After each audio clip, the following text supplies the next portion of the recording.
মদিনার কবর, জান্নাতুল বাকির পাশ দিয়া নবী যাইতেছেন। হঠাৎ করে নবী অন্তর চোখ দিয়ে দেখেন জান্নাতুল বাকির ভিতরে একটা যুবক কবরের মধ্যে আযাব ভোগ করতেছে, আর মা মা করে চিৎকার করে কাঁদতেছে, আগুনে পুড়তেছে আর সাপের কামড় খায়। মা মা করে চিৎকার করে কান্দে। আল্লাহর নবী, রহমতের নবী সাহাবায়ে কেরামদেরকে বলেন, সাহাবীরা রে, এখানে একটু তোমরা থামো। এই কবরের ভিতরে একটা যুবক জাহান্নামের আযাব ভোগ করতেছে। আমি নবী যদি পার দিয়া চলে যাই, তার জন্য যদি একটু সুপারিশ না করি, তাহলে তো রহমতের নবী হলাম কেমনে? আমি একটু তার জন্য আল্লাহর কাছে সুপারিশ করব, তোমরা আমার সাথে আমিন আমিন বলবা। মায়ার নবী, দয়ার নবী হাত উঠায় দিছেন। সাহাবায়ে কেরাম নবীর সাথে তারাও হাত উঠায় দিছেন। এইবার আল্লাহর নবী, আল্লাহ তুমি তো আমাকে রহমতের নবী বলেছো, রহমতের নবী কবরের পাশ দিয়া যাবে আর কবরের মধ্যে আযাব চলবে, এটা হয় না, হয় না মালিক, হয় না মালিক, তুমি দয়া করে তার কবরের আযাব বন্ধ করে দাও। সাহাবায়ে কেরাম সাথে সাথে আমিন বললেন, কিন্তু যুবকের আযাব বন্ধ হয় না। মায়ার নবী যেখানে দোয়া করতে দেরি, কবুল হতে দেরি হয় না, এখানে আল্লাহ নবী দোয়া করলেন, দোয়া কবুল হলো না। আবারও মায়ার নবী তিনি হাত বাড়াইলেন, সাহাবায়ে কেরাম আবারও তারা আমিন বললেন, এখনো আযাব বন্ধ হলো না। আবার মায়ার নবী হাত বাড়াইছেন, সাহাবীরা আবারও আমিন বলছেন, এখনো তার আযাব বন্ধ হয় না। এইবার আল্লাহর নবী জানতে চান, আল্লাহ ঘটনা কি বুঝি নাই গো মালিক, আমার হাতের দাম কি তোমার দরবারে কমে গেছে গো মালিক? কোথায় জানি আমি নবী ভুল করে ফেলেছি। আল্লাহ কয় না বন্ধু, তুমি ভুল করো নাই, তোমার হাতের দামও কমে নাই, গন্ডগোল হলো অন্য জায়গায়। এই যুবকের মা এখনো দুনিয়ায় জীবিত, মার কলিজায় ভীষণ ব্যথা, মারে আঘাত করছে, মারে মারছে, অথচ মাপ নেয় নাই, মার কাছ থেকে মাপ নেয় নাই, মা কলিজায় ব্যথা, ব্যথার জায়গায় রয়ে গেছি। এজন্য বন্ধু আমি আল্লাহ সিদ্ধান্ত নিয়েছি, যতক্ষণ পর্যন্ত তার মা অন্তর থেকে তারে মাফ না দিবে, আমি আল্লাহ তোমার দোয়াও কবুল করব না। তাহলে কোন দেখি মারে কান্দাইয়া, বাবারে কান্দাইয়া আব্দুল কাদের জিলানীরে ঘরে আইনা দাওয়াত খাওয়াইলো লাভ হইব? বাবার কলিজায় ব্যথা দিয়া পিসাবরে মুরগির রান খাওয়াইলো লাভ হবে না? যেখানে আমার নবীর হাত আল্লাহ ফিরায় দেয়, সেখানে আব্দুল কাদের জিলানী, মঈনুদ্দিন চিশতি উনার আবার কি নবীর দোয়া যেখানে ফিরে যায়। অতএব বাপ মারে খুশি কইরা আল্লাহরে খুশি করতে হবে, ঠিক কি না? মা যদি খুশি, বাবা যদি খুশি, আল্লাহ তার উপর খুশি হয় রে যুবক। এজন্য বলি যুবক, কারে তুমি কান্দাইতেছো, কার পিঠে তুমি হাত উড়াইতেছো, কারে তুমি বকা দিতেছো, কার দিকে চোখ লাল করে তুমি তাকাইতেছো? মায়ার নবী তখন বলেন, সাহাবীরা দৌড়ায় যাও, তার মারে যায় খবর দাও, আমি নবী সালাম জানাও, আমি নবীর সালাম জানাও। সাহাবীরা দৌড়ায় গেলেন তার মায়ের কাছে, যাইয়া তার মাকে খবর দিলেন। মহিলা আসলে পরে নবী বলেন, মা গো, কবরটা তুমি চিনো নি, একটু দেখো। মহিলায় কয়, চিনছি গো নবী, এটা তো আমার সন্তানের কবর। আল্লাহর নবী বলেন, তোমার সন্তান বুঝি তোমাকে ভীষণ কষ্ট দিয়েছি, এজন্য তোমার কলিজায় অনেক ব্যথা। তোমার ছেলে কবরের ভিতরে আযাব ভোগ করে। কবরের আযাব আল্লাহ মানুষকে দেখায় না, মানুষকে দেখায় না, কিন্তু আল্লাহ পাক আমি নবীর অন্তর চোখ দিয়া দেখায়। মানুষকে যদি আল্লাহ কবরের আযাব দেখাইতো, আল্লাহর গোলাম, কবরের পাশে কেউ বাড়ি বানাইতো না, কবরের পাশ দিয়া কেউ দিনের বেলাও হাঁটতে যাইতো না। কবরের আযাব যদি আল্লাহ তোমারে দেখাইতো, মার আযাব দেখলে সন্তানের দুনিয়াদারি বন্ধ হয়ে যাইতো, বাবার আযাব দেখলে ছেলের দুনিয়াদারি বন্ধ হয়ে যাইতো। এজন্য দুনিয়ার নিজাম ঠিক রাখার জন্য আল্লাহ কবরের আযাব মানুষকে দেখায় না। মাঝে মাঝে গরু ছাগল কবরের উপর থেকে দৌড় দেয়, ওরা টের পায়। আমার নবী দয়ার নবী কয়, মা সন্তান তো তোমার গোমা, 10 মাস 10 দিন তুমি তো পেটে রাখছো। এই ছেলে আজকে কবরের ভিতরে আগুনে পুড়ে সাপের কামড় খায়, একটু তারে মাফ করো। আমি নবীর 3 বার হাত আল্লাহ ফিরাইয়া দিছে, তুমি যদি মাফ না করো তার আযাব বন্ধ হবে না। মহিলা মাথা নিচের দিকে দিয়া দিছে, হ্যাঁ বলে না, নাও বলে না। কিছুক্ষণ পর চোখ থেকে পানি ধরতেছে। মহিলা কান্দে আর কয়, নবী গো, আমি এরে মাফ করবো না গো নবী, আমি এরে মাফ করবো না গো নবী, আমার পিঠে এখনো মাইরের দাগ আছে। বউয়ের কথায় আমার গায়ে হাত তুলছে,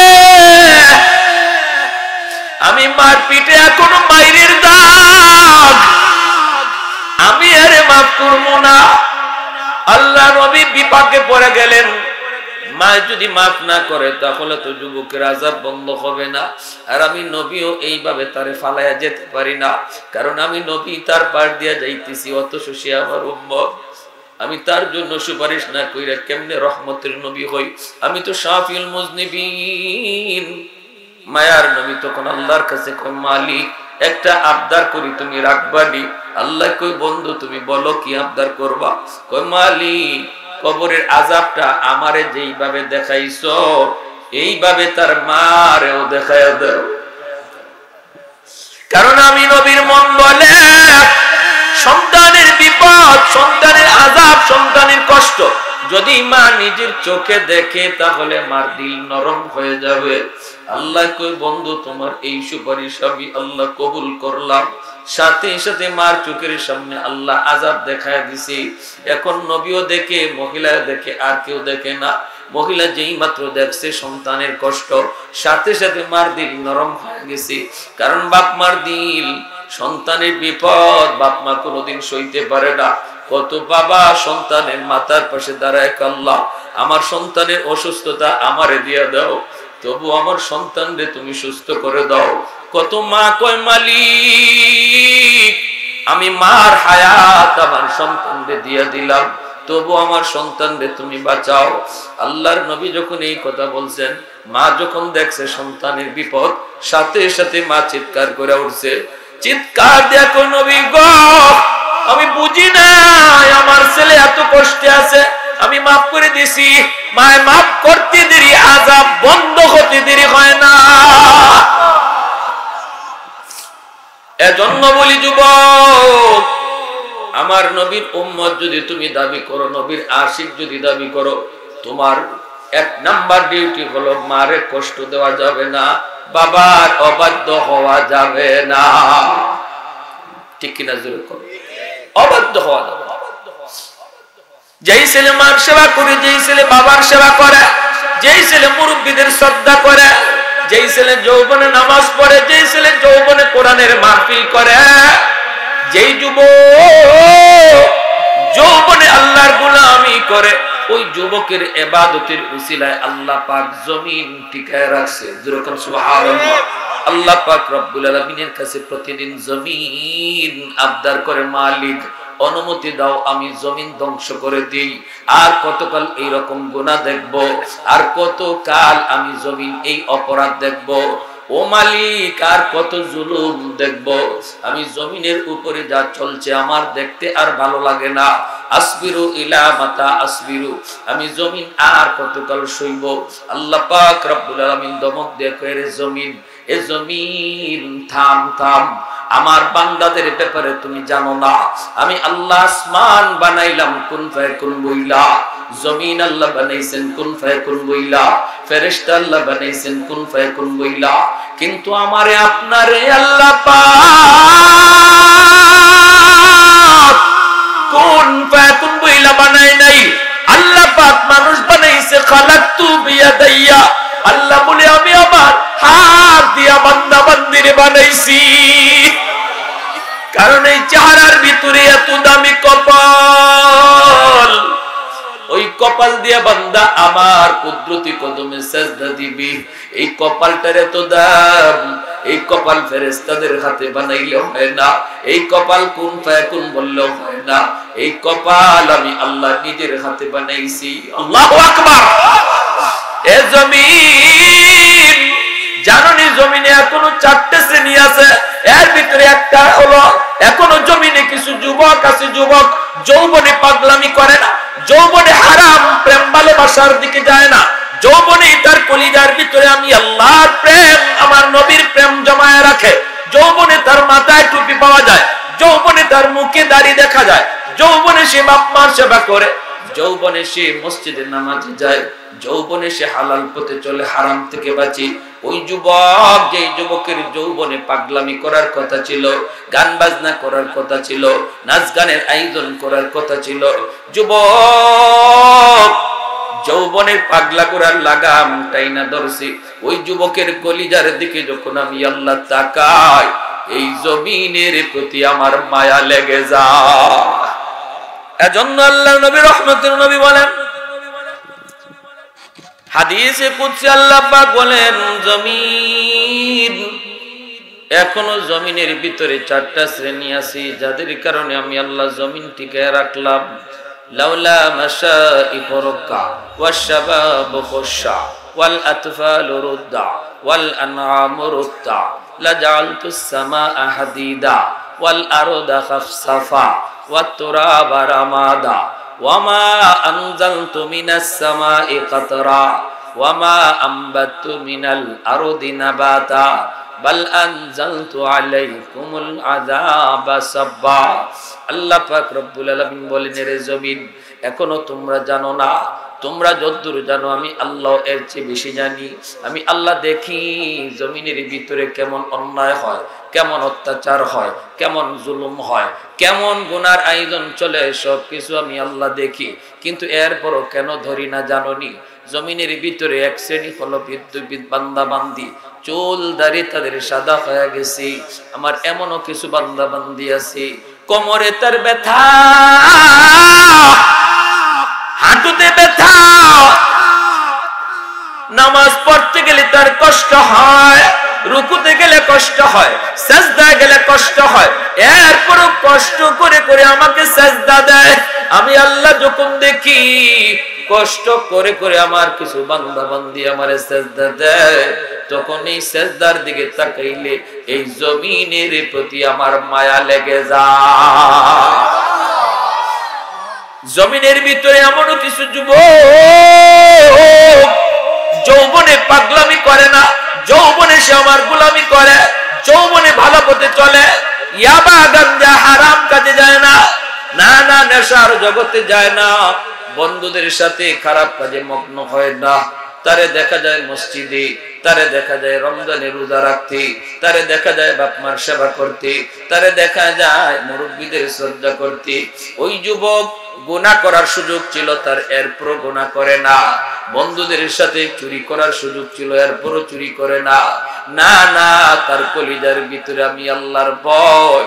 যেই যুবক কলিজায় আমি আল্লাহর ভয় নিয়ে চলে, তার কলিজার দিকে তাকাইলো জমিনের প্রতি মায়া লেগে যায়।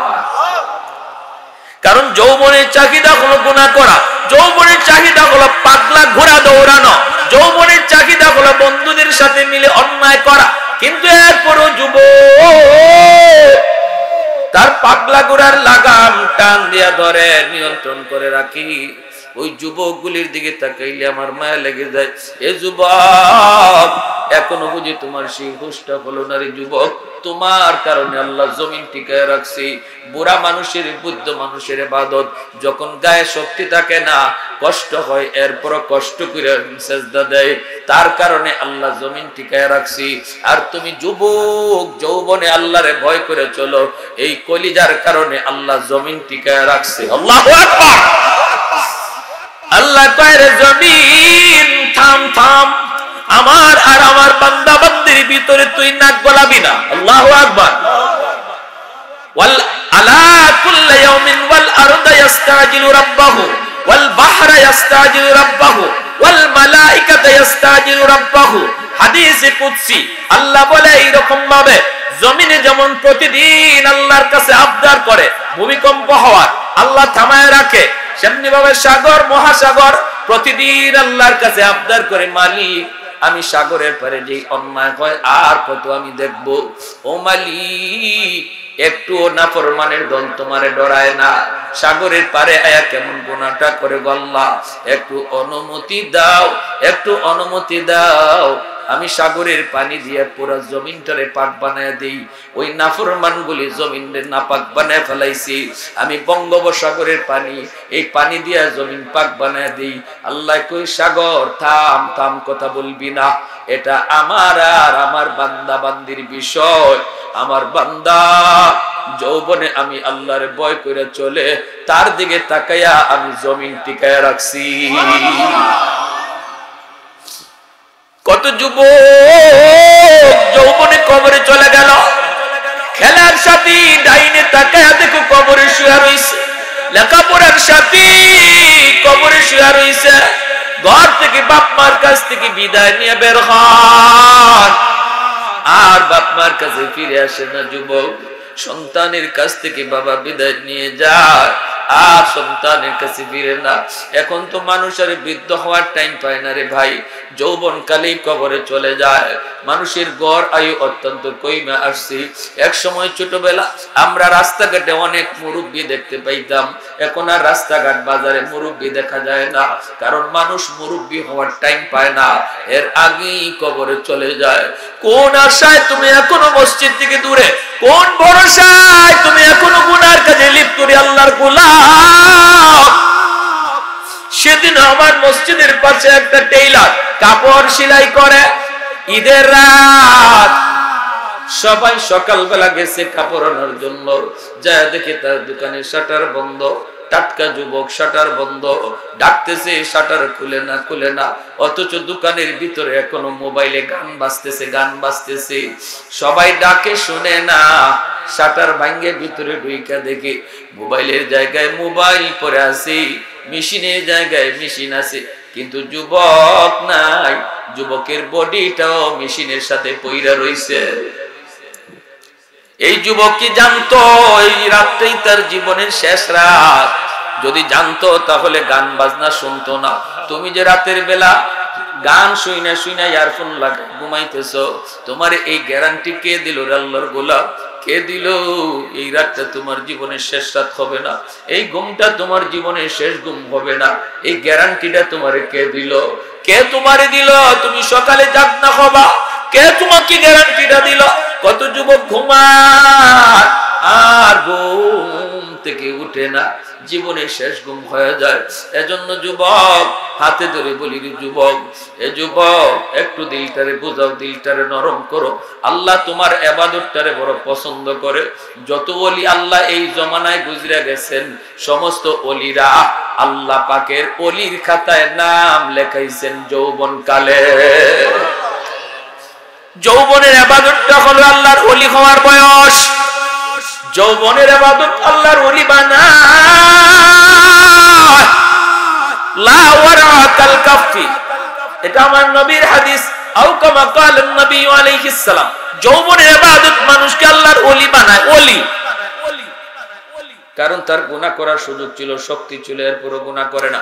ঘুষ খাওয়ার শক্তি ছিল, এরপরও খায় না। সুদের ব্যবসা করার শক্তি ছিল, এরপরও সুদ খায় না। হারাম খাওয়ার সুযোগ ছিল, এরপরও হারাম খায় না। আল্লাহর ভয়ে খায় না। টাকাও আছে তার গরম, শক্তিও আছে তার বেশি। সুদের ব্যবসা করলে জমজমার সুদের ব্যবসা করতে পারতো, এরপরও আল্লাহর বান্দা করে না। করে না কেন করে না? কয় অন্তরে আল্লাহর ভয়। কার ভয়? জোরে বলেন, কার ভয়?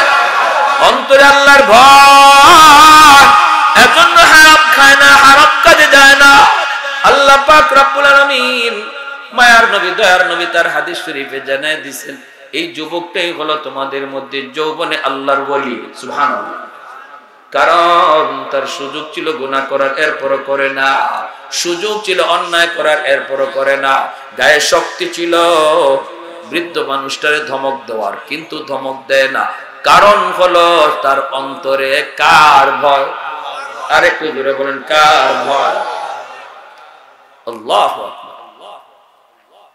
হযরত আলী রাদিয়াল্লাহু তাআলা আনহু মসজিদে নববীতে নামাজে রওনা দিয়েছেন।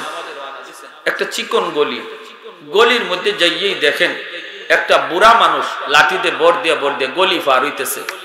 এই গল্লিটা পার হইতেছে একটা বুড়া মানুষে। হযরত আলী চিন্তা করতেছেন, আমি যদি জামাত ধরতে হয় মসজিদে নববীতে মায়ার নবীর পিছনে, যদি প্রথম রাকাতেই শরীক হতে হয়, তাহলে এই বুড়া মানুষটারে একটু ঠেলা দিয়ে যাওয়া লাগবে, একটু ধাক্কা দিয়ে যাওয়া লাগবে, আমি একটু সাইড দেও। এখন হযরত আলী চিন্তা করছেন কি করব। তিনি তো বৃদ্ধ মানুষ, আর দাড়ি পাকা, দাড়িতে চুল পাকা মানুষ আল্লাহর কাছে সম্মানী, আল্লাহর কাছে দামি। এই দামি মানুষটা বয়সের কারণে সে দামি, আমি কি তার একটু কষ্ট দিব? না, আমার নামাজে এক রাকাত ছুটে যাক, তবু আমি ওনারে কষ্ট দিব না, এটা মনে করে পিছনে পিছনে হাঁটতেছেন আস্তে আস্তে। এইদিকে আল্লাহর নবী নামাজে দাঁড়াইয়া রুকুতে চলে গেছেন। আল্লাহ পাক জিবরাইল আমিনকে কই, জিবরাইল যাও আমার বন্ধুর কাছে যাও। জিবরাইল রুকুতে হাজির, আয়েশা মায়ার নবীর কানে কানে বলতেছেন, নবী গো নামাজের রুকু লম্বা করে। সুবহানাল্লাহ, জোরে কোন আল্লাহ নবী বলতেছেন, নবী তো নামাজে কথা বলতে পারেন না, কিন্তু জিবরাইল বলতেছেন কানে কানে লম্বা করেন, আমি না বলা পর্যন্ত রুকু থেকে উঠবেন না। মায়ার নবী রুকুতে বসে রইছেন, জিবরাইলও উঠবার কথা কোন না, রুকু লম্বা রুকু। এরপরে জিবরাইল আলী রাদিয়াল্লাহু তাআলা আনহু গল্লি পার হয়ে মসজিদে ঢুইকা রুকুতে শরীক হইছেন। পরে আল্লাহ পাক রব্বুল আলামিন জিবরাইলকে কই, জিবরাইল কও আমার বন্ধুরে মাথা তোলার জন্য। নবী রুকু থেকে মাথা উঠাইলেন, নামাজ শেষ করলেন। এরপর আল্লাহর নবী জিজ্ঞেস করলেন, ভাই জিবরাইল ঘটনা কি? বলে আপনার আলী। সুবহানাল্লাহ। মায়ার নবী কয়, আলী রে, এ আলী এদিকে আসো, আজ তুমি নামাজে আসতে দেরি করলা কেন? হযরত আলী কয়, নবী কই দেরি হইছে, আমি তো রুকু পাইছি। নবী কয়, রুকু যে কেমনে পাইছো, তোমার তো হুঁশ নাই। রুকু যে কেমনে পাইছো এই খবর তোমার আসেনি? ইয়া রাসূলুল্লাহ কি হইছে?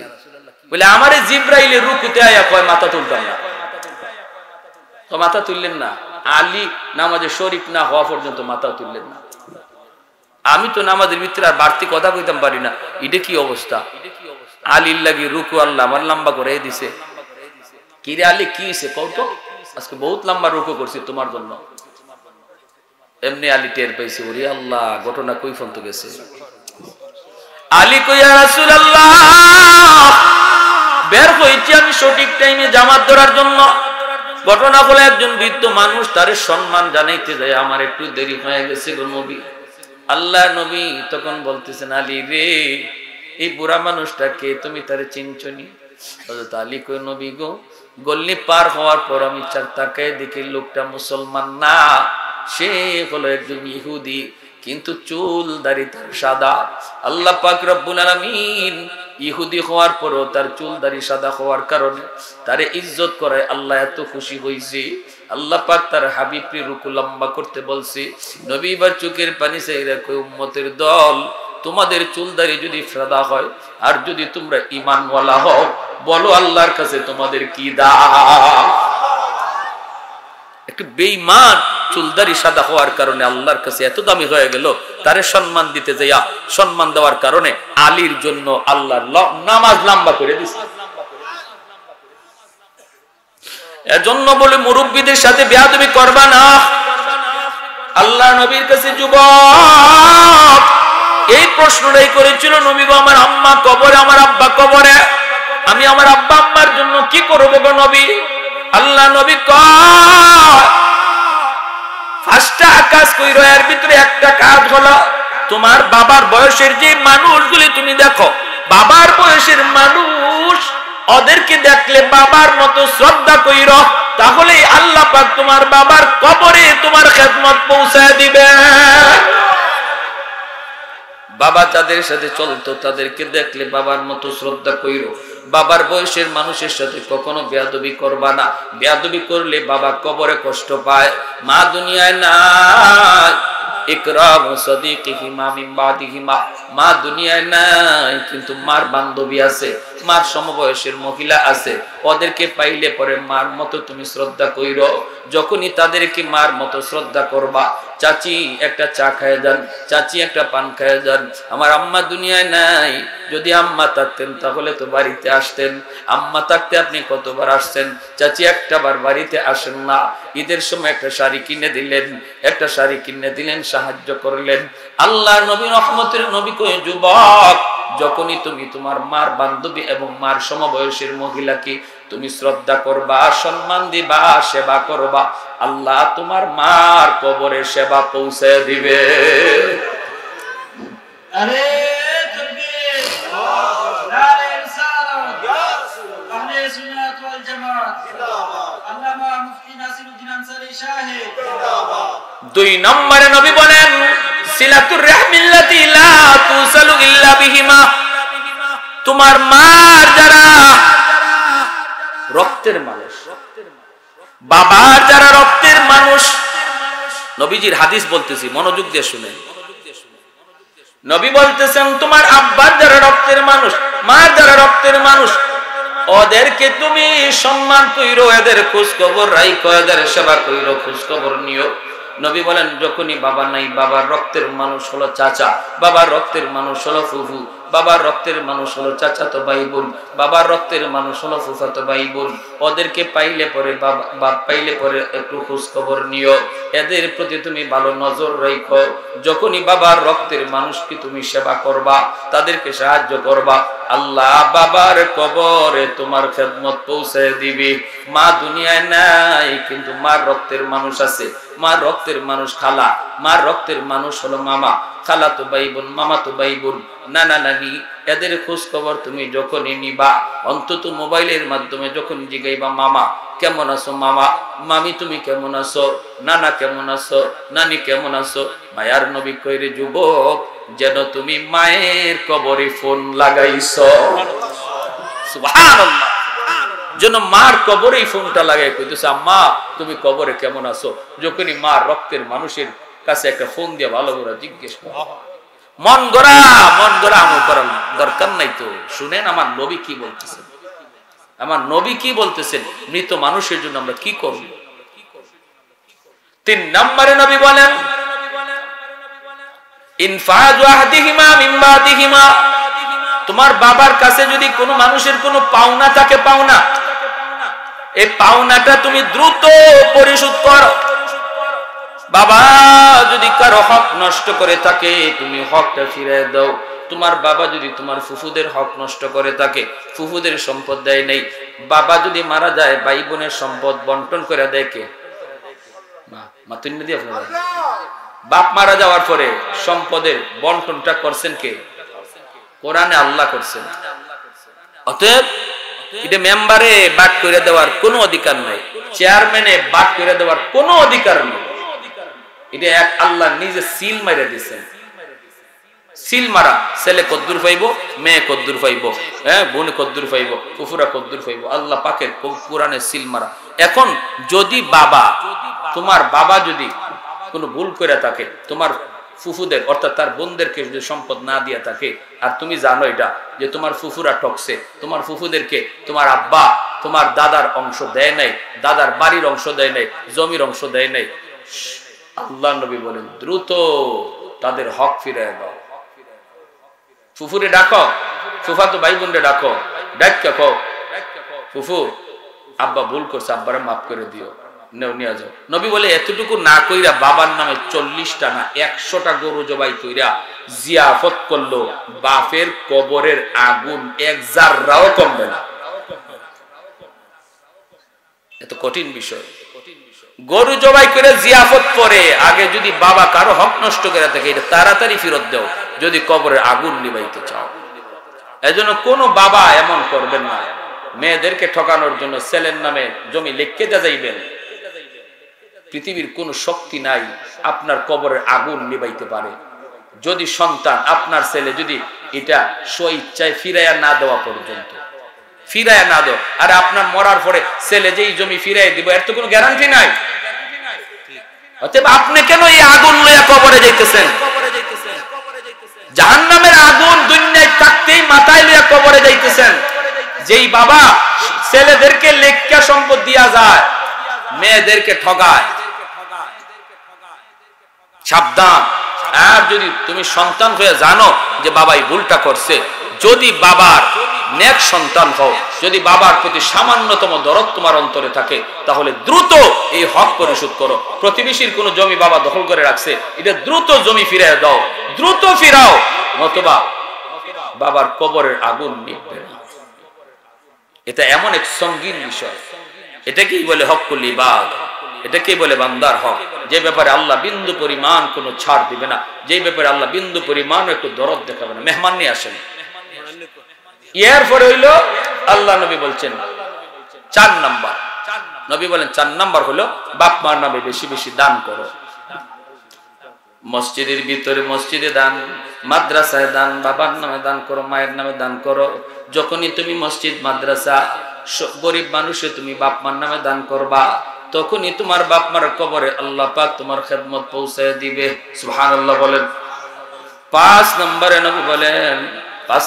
নবী বলেন আসসালাতু লাহুমা, তাদের জন্য বেশি বেশি করে তুমি দোয়া করো, বেশি বেশি করে দোয়া করো।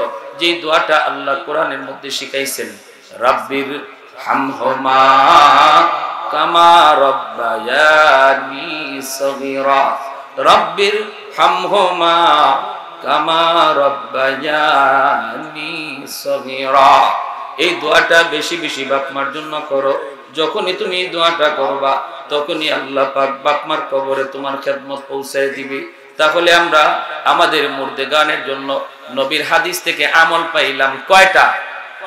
পিছনে মানুষে আওয়াজ দেয় না, হাত তুললে দেখান কয়টা? 5টা। মনে থাকবো। 1 নাম্বার, বাবার বন্ধু বান্ধব যারা আছে, বাবার বয়সী মানুষ, তাদেরকে শ্রদ্ধা করো। এটা হইলো 1 নাম্বার ডিউটি। বেয়াদবি করবা না। যদি শ্রদ্ধা করো, সেবা করো, তোমার আব্বার কবরে আল্লাহ তোমার সেবা পৌঁছে দিবে। 2 নাম্বার হলো বাপমার যারা আত্মীয় স্বজন আছে, এদের সাথে আত্মীয়তা রক্ষা করে চলো, তাহলেই তোমার বাপমার কবরে আল্লাহ তোমার খেদমত পৌঁছে দিবে। 3 নাম্বারে নবী বলছেন, বাপমার কাছে যদি কারো কোনো পাওনা থাকে, আর এটা তুমি সন্তান জানো, দ্রুত পাওনা পরিশোধ করো, খেদমত কবরে আল্লাহ পৌঁছে দিবে। 4 নাম্বারে নবী বলছেন, বাপমার নামে বেশি বেশি দান সদকা করো, ওয়াজ মাহফিলের আয়োজন করো, দ্বীনি মজলিসের আয়োজন করো, আল্লাহ তাদের কবরে সব পৌঁছে দিবে। 5 নাম্বারে নবী বলছেন, যখনই ইয়াদ হবে তখনই দোয়াটা পড়ো, রব্বির হামহুমা কামা রাব্বায়ানি সগীরা। এই দোয়াটা যখনই ইয়াদ হবে তখনই পড়ো, আল্লাহ তোমার মা বাবার কবরে তোমার খেদমত আল্লাহ পৌঁছে দিবে। আল্লাহ আমাদের সবাইকে কথাগুলো আমল করার তৌফিক দান করুন। আমরা প্রত্যেকের জন্য দোয়া করি। আমার জাকির ভাই তার আব্বার জন্য দোয়া, কাউসার ভাই তার আব্বার জন্য